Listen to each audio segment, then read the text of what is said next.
სამწუხაროდ იაგო ხვიჩია მაღლაკელიძესთან საუბარში გამოტოვა ერთი მომენტი, რომელიც ვერ შეამჩნია, როდესაც მაღლაკელიძე ამბობდა, რომ ჩვენი ქრისტიანობა მივიღეთ ბიზანტიიდან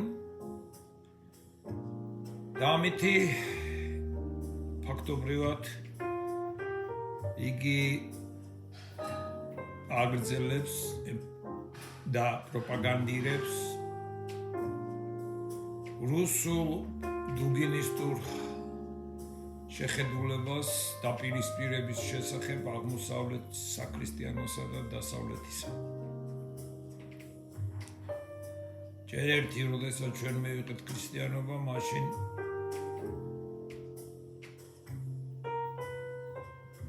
კონსტანტინე იყო ჯერ კიდევ, ყოველ შემთხვევაში ესე ვჯერა ჩვენ. და ქრისტიანობის მიღება სიმბოლოა, სიმბოლური თარიღია. და სიმბოლურად ჩვენ ვჯერა წმინდა ნინოსი, იგი არსებობდა თუ არა, ახლა ეს სხვა თემაა. მაგრამ სიმბოლოებზე ვლაპარაკობ და სიმბოლურად არის საქართველოს ქრისტიანი იმ პერიოდიდან, როდესაც რომის აღმოსავლეთ და დასავლეთ იმპერია ერთიანი იყო. შემდეგ მეორე ჯერ კიდევ მე-11 საუკუნეში, როდესაც ქართველები ქართლის თაზე იყვნენ გიორგი მთაწმიდელი ექვთიმე,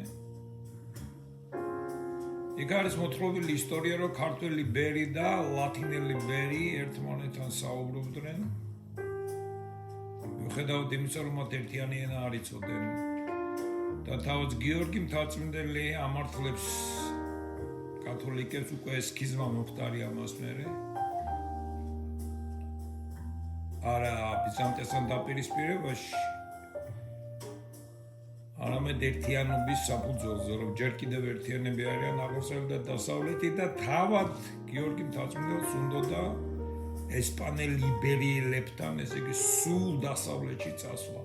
ქართველები რომის პაპსაც კარგახანი იხსენებდნენ, იმიტომ რომ მათთვის თავარი იყო ეს ერთიანობა, ქრისტიანული ერთიანობა. დიახ, ჩვენ აღმოსავლეთ ქრისტიანების ერთ-ერთი ნაირგვარობა ვართ, მაგრამ ჩვენი გადაწყვეტა დასავლეთისკენ, უფრო დასავლეთისკენ არადროს შეწყვეტილა. ეს რუსული პროპაგანდა ვერ დაუნახა იაგო ხვიჩიამ მაღლაკელიძეს.